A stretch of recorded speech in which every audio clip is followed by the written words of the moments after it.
भक्त और सेवादार भी दो प्रकार के होते हैं। बुरा ना मानना बच्चों, क्योंकि आपको कहा है अपना अनुभव बताएंगे और सच्ची बात बोलेंगे। चापलूसी हमें पसंद कभी नहीं थी, ना आज है ना कल रहेगी। झूठ बोलना ना अच्छा लगता था, ना लगता है और ना ही कभी लगेगा। तो दो तरह के सारे लोग होते हैं कम से कम, बाकी तो बहुत तरह के होते हैं। गिरगिट तो इसीलिए तो गायब हो गई क्योंकि उसकी जगह आदमी ले चुका है। आज पल पल रंग बदलता है। बात करते करते कभी यू टर्न ले जाए, सामने वाले को दिखा अच्छा इसका रंग बदल रहा है, तब पता चलता है जब यू टर्न ले जाता है बात करते करते। बात चल रही थी भक्ति की। भक्त भी दो प्रकार के, सेवादार भी दो प्रकार के होते हैं। एक होता है भक्ति करना मजबूरी में कि यार टाइम पास, अरे आधा घंटा तो लगाना पड़ेगा यार, पिताजी हर बार कहते 15 मिनट तो लगा दो। उनकी निगाह मिनटों में ज्यादा रहती है, भक्ति में कम रहती है। ठीक है, भक्ति जितनी कर ली हो नहीं सकता, और कोई भी चीज करी हुई का रिजल्ट आए ना आए, की गई भक्ति का रिजल्ट 100% आता है। पर एक भक्ति होती है इंजॉय कि यार आपा अपने सदगुरु को खुश पाना है, रूहानी नज़ारे लेने हैं। वो उसकी रजा, वो नूरानी में आए, रूहानी में आए, दुनियावी रूप में आए, किसी भी रूप में आ जाए, उसको पाके रहेंगे। और आपा तो उसकी मस्ती में उसकी अनहद सुन के रहेंगे। एक मस्ती में सुमरन करना, एक खुशी में सुमरन करना, चाहे 5 मिनट क्यों ना हो जाए, उसका कोई मुकाबला नहीं। एक नींद 8 घंटे पड़े रहते और करबट पे करबट देते रे कि इधर उधर, चद्दर बेचारी सुबह उठते हैं उसके इतनी सलवटें पड़ी होती हैं पूछो मत। और एक 4 घंटे या 6 घंटे इतनी डीप स्लीप सोते, कहते घोड़े बेच के सो गया। किसी डॉक्टर से किसी भी पैथी में पूछ लो, वो जो डीप स्लीप है 4 या 6 घंटे की, वो 18 घंटे की नींद से अरबों गुना ज्यादा अच्छी है।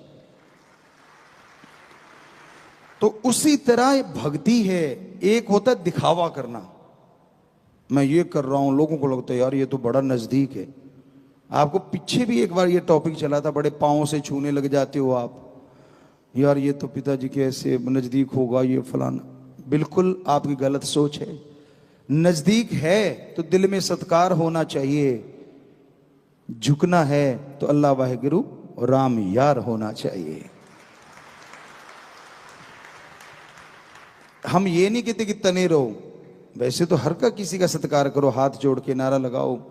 वैसे हमने नारे का भी एक तरीका सोचा था, आपको बताएंगे फिर, कि भाई खास करके जिनके लॉकेट पहने हुए हैं, जो सारे धर्मों को, उसका मतलब ये हो जाता है कि इसने लॉकेट पहना तो इंसान है। इंसान का मतलब हो गया सारी सृष्टि, सारे ऊंच नीच को एक समान मानने वाला। तो इसलिए वो इंसान दर्जा दिएगा। और पशु तो आप पहले भी नहीं थे, आदमी तो पहले भी थे, लेकिन आदमी आदम से पैदा हुआ, मनुष्य मनु से पैदा हुआ।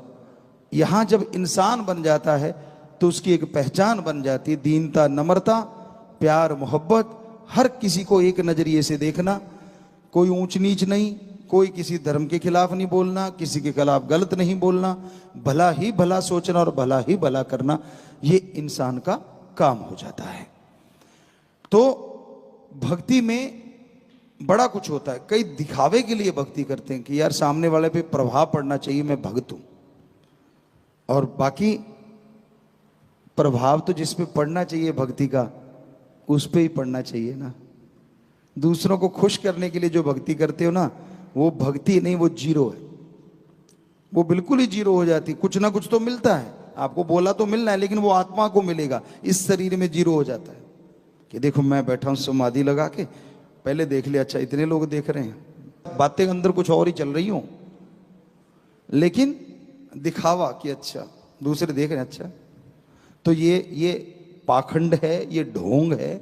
ठीक है, सुमरण अगर वाकई राम का नाम चला रहे हो, चाहे वो उसको दिखाने के चला रहे हो, आत्मा के खाते में जमा हो जाएगा, पर शरीर में फायदा नहीं होगा। इसलिए भक्ति दिखावे की नहीं होनी चाहिए। दूसरे भक्त वो होते हैं जिससे पूछा जाए सुमरण करता हूं भाई, झूठ तो बोलना नहीं, पर स्वाद आ जाए कि भाई कब करता है, कैसे करता है। यार जब मेरे मालिक की रजा होती है मैं तब करता हूँ, और सिर्फ ओम सतगुरु यार के लिए करता हूँ, उसके प्यार के लिए करता हूँ। ये थोड़ा ही उठाई गाड़ी, प्यार फुर आया, फिर देखा अच्छा अब मौका आ गया मैं तो जी भक्त हूँ, फिर फुर। तो ये भक्ति कैसी भक्ति है भाई? किसने सिखाई, किस ग्रंथ में लिखी, आप बताएंगे जरा? दिखावा दुनिया को पसंद होता है, उस राम को पसंद नहीं होता, सतगुरु को पसंद नहीं होता।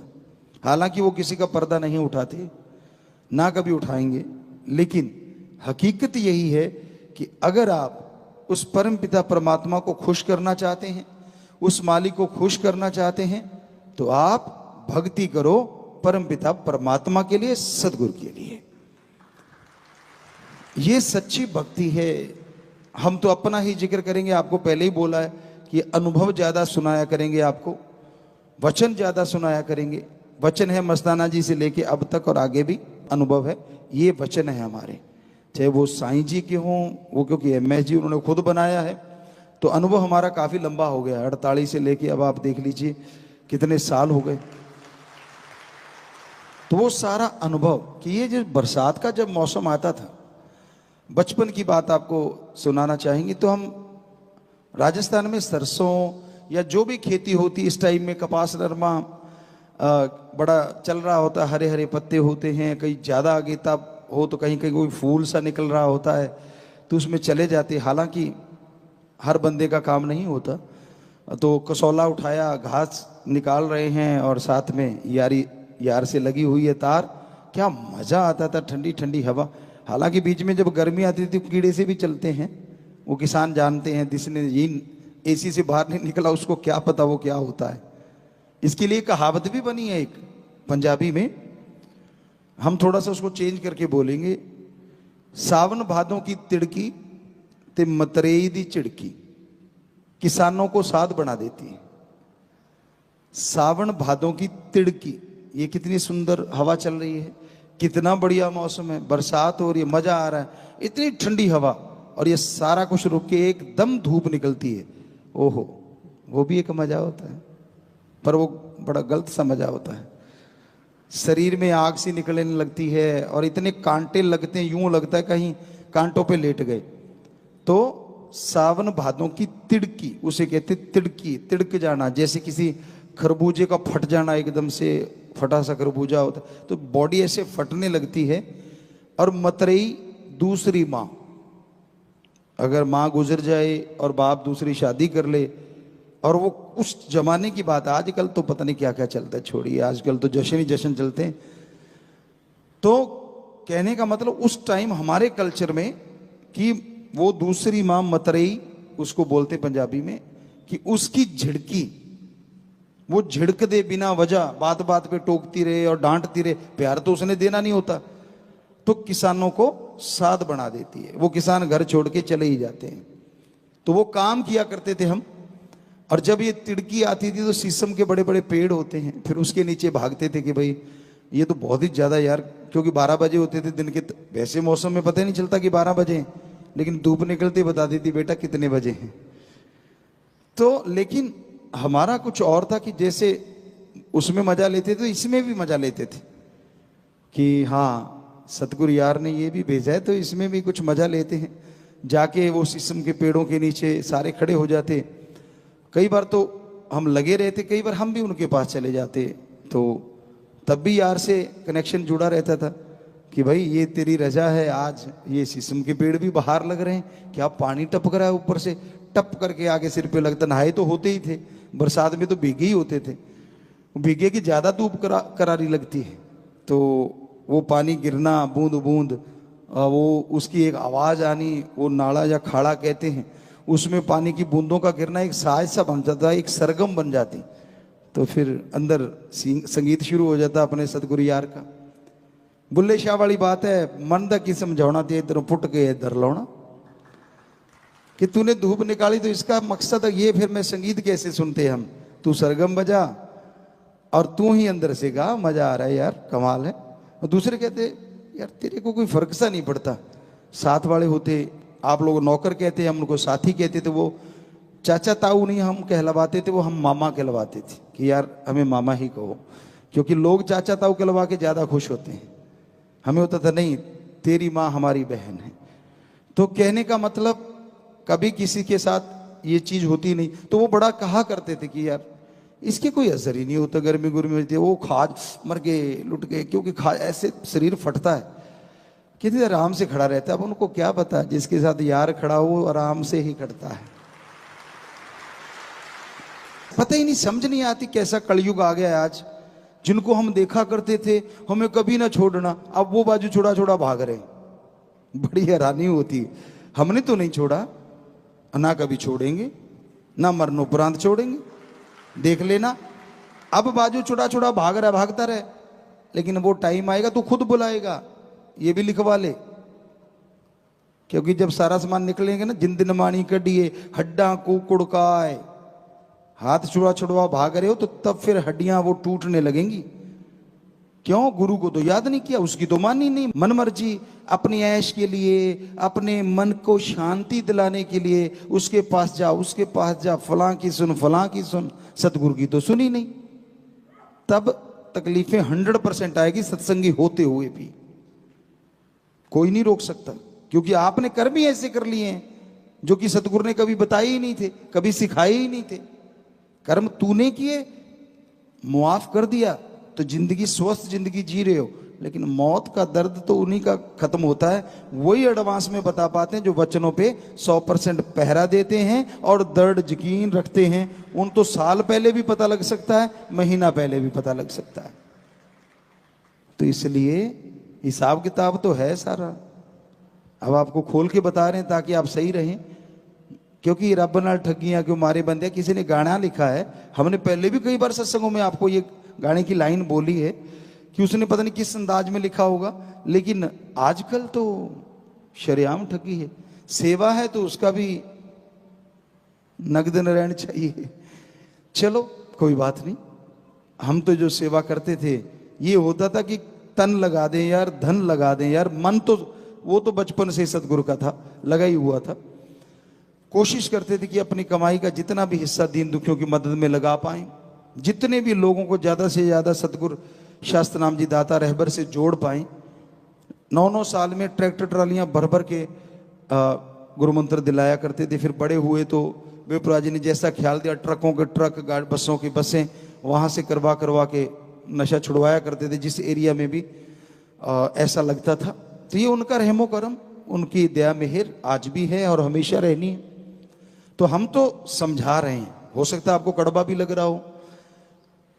आज कड़वा लग रहा है, आज मान के अगर आप मान गए, हो सकता है वो जो आपका हड्डों को कुड़काए है, हड्डों को तोड़ने वाली बात सतगुरु बदल दे और आप भी 5-7 दिन पहले बताने लग जाएं कि मैंने जाना है। सतगुरु आके आपको संदेश दे दे। पर हमें लगता नहीं, एक ढीठ होता है। कहते ना एक दूध सारा दिन कड़ता है, उसे कहते पड़ के कड़ गया। एक जब सतगुरु के आसपास रहता है ना, उसको लगने लग जाता है मैं तो जी नॉलेजेबल हो गया, मेरे को तो अब संतों का सारा ही पता चल गया, मुझे पता है अब क्या कहेंगे, किसको कह रहे हैं, फलां को, दिनकड़ को। ये पहले भी चला करती थी चर्चाएं कि अच्छा उसको कहा जा रहा है, अच्छा ये फलां। नहीं भाई, हम किसी को पर्सनल नहीं कहते, सर्वत का, सबके भले के लिए कहते हैं कि सबका भला हो। लेकिन जो पढ़ के कड़ जाता है ना, वो यहां सुनेगा, यहीं पल्ला झाड़ देगा। काम वही करना है जो उसके मन ने पका रखा है कि नहीं नहीं आपा तो वही करना है। ठीक है यार, पिताजी आए हैं, कोई बात नहीं, अब हाजिरी सी लगवा लेते हैं, भक्त से बन जाते हैं, फिर सुई वहीं की वहीं। तो बेटा जी फिर वो हड्डियों को कड़काए वाला भी तैयार रहना। फिर लोग पूछेंगे यार तू तो सत्संगी है, तेरे साथ ऐसा क्यों हुआ?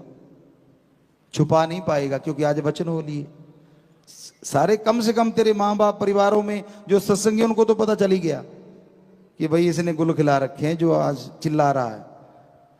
तो इसलिए वो समय आए, उससे पहले पहले सुधर लो, बढ़िया है। बाकी मर्जी आपकी, जिंदगी आपकी, शरीर आपका, वो आप जानो, आपका काम जाने। तो चलो वहीं पे आते हैं, बीच में टॉपिक जैसा आ जाता है बेपरवाह जी ख्याल दे देते हैं, क्योंकि इधर से वाइब्रेशन आती, आपके जैसे कर्म किए होते हैं, फिर वो हमें बोलना पड़ता है। तो अब था कि सेवादार, सेवादार भी 2 प्रकार के होते हैं। एक सेवा करता है। हमने हमेशा वचन किए कि बेटा ये जिंदगी आपकी अनमोल है, आप हमारी जान हो, सेवा करो, पर ये मतलब नहीं है कि अपनी जान को दांव पे लगा